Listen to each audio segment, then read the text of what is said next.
আসসালামু আলাইকুম। তোমরা কি তরমুজ খেয়ে তরমুজের খোসা ফেলে দিচ্ছ? তরমুজ খেয়ে তরমুজের খোসা ফেলে না দিয়ে তৈরি করে নিতে পারো তরমুজের খোসা দিয়ে দারুণ সুন্দর ডিজাইনার পিঠা। একবার দেখে যে কেউ বানিয়ে নিতে পারবে এই মজাদার পিঠাটা। আমার ভিডিওটি ভালো লাগলে একটা লাইক দিয়ে দেখা কন্টিনিউ করো। তাই আর দেরি না করে চলো শুরু করি। এখানে আমি তরমুজ খেয়ে তরমুজের খোসা ফেলে না দিয়ে কিছু তরমুজের খোসা রেখে দিয়েছি। এবার এই তরমুজের খোসাগুলো দিয়ে আমি পিঠা তৈরি করব। বা তরমুজের খোসার উপরে যে সবুজ অংশটা থাকে সেটা আমি পিলারের সাহায্যে ফেলে নেব।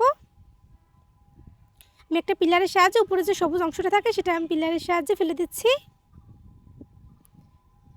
আপনারা চাইলে বটি দিয়েও ফেলে নিতে পারেন অথবা ছুরির সাহায্যে। আমি পিলারের সাহায্যে ফেলে নিচ্ছি।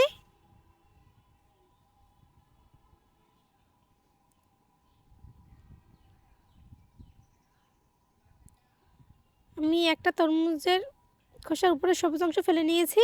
এভাবে আমি সবগুলো করে নেব।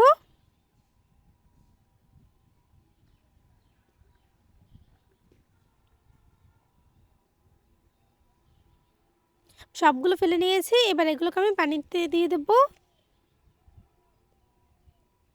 এবার একটা চামচের সাহায্যে ভিতরে যে লাল অংশটা আছে তরমুজের সেটাকে আমি ফেলে পরিষ্কার করে নেব, তাহলে ভালো হবে। আমি সবগুলোরটা ফেলে নেব এভাবে।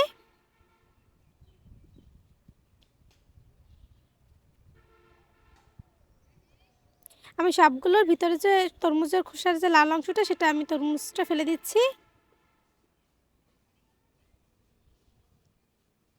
এবার আমি ভালোভাবে পানি পাল্টে ধুয়ে নেব।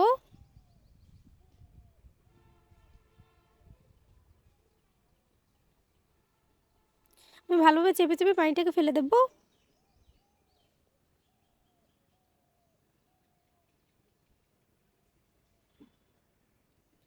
আমি সবগুলোকে ধুয়ে নিয়েছি।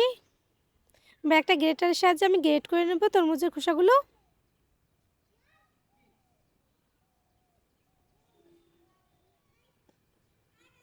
আমি গ্রেটারের সাহায্যে গ্রেট করে নিচ্ছি। আমি অফ ক্যামেরা সবগুলো গ্রেট করে নিয়েছি।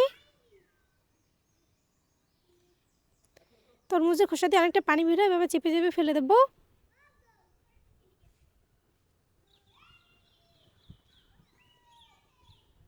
আমি সবগুলো চেপে চেপে পানি ফেলে দিচ্ছি।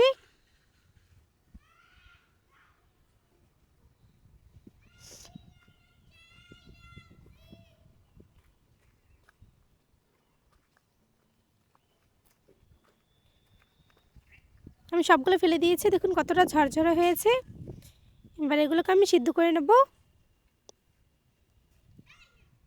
চুলে একটা প্যান বসিয়ে কিছুটা পানি দিয়ে দিলাম। এবার আমি গ্রেট করে রাখা সেই তরমুজের খোসাগুলো দিয়ে দেবো। এখন ভালোভাবে কিছুক্ষণ সিদ্ধ করে নেব। আমি ভালোভাবে সিদ্ধ করে নিয়েছি। এবার এগুলোকে আমি ব্লেন্ডার জারে দিয়ে ব্লেন্ড করে নেব। এবার চুলে একটা প্যান বসিয়ে দিয়ে দিলাম আমি হাফ কাপ লিকুইড দুধ। এবার দিয়ে দেবো ব্লেন্ড করে রাখা সেই তরমুজের খোসার পিউরিটা। দিয়ে দেবো পরিমাণ মতো লবণ। দিয়ে দেবো পরিমাণ মতো চিনি। এখন ভালোভাবে নেড়েচেড়ে মিশিয়ে নেব। আমি ভালোভাবে মিশিয়ে নিয়েছি। এবার এখানে দিয়ে দেবো আমি চালের গুঁড়া। এখন ভালোভাবে নেড়েচেড়ে একটা ডো তৈরি করে নিতে হবে।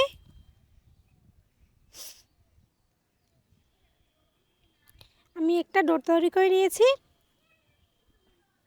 এবার এটাকে আমি একটা প্লেটে নামিয়ে নেব।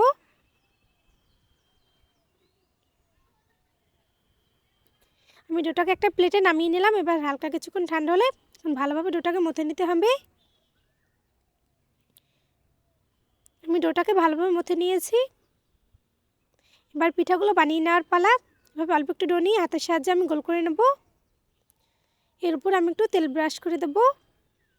একটু তেল দিয়ে এবার একটা বেলনির যে মাথার অংশটা দিয়ে আমি একটু গোল করে নেব। এবার লাগবে এখানে আমার একটা শোনের সাহায্যে আমি ডিজাইন করে নিচ্ছি। এখানে বলে বোঝানোর কিছু নেই, আপনারা দেখেই বুঝে নিতে পারবেন আমি কিভাবে পিঠাগুলো তৈরি করছি। এভাবে চেপে চেপে আমি সুন্দর করে ডিজাইনটা করে নিচ্ছি।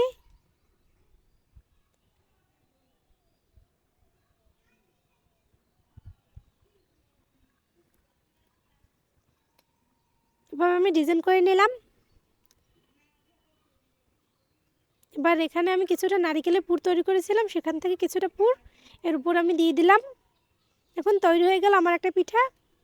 একই পদ্ধতিতে আমি সবগুলো বানিয়ে নেব। আপনাদের দেখার সুবিধার্থে, বোঝার সুবিধার্থে আমি আরেকটা বানিয়ে দেখাচ্ছি। আবারও ডো নিয়ে গোল করে উপর একটু তেল দিয়ে এবার ছোটোর সাহায্যে চেপে চেপে ডিজাইন করে নিচ্ছি।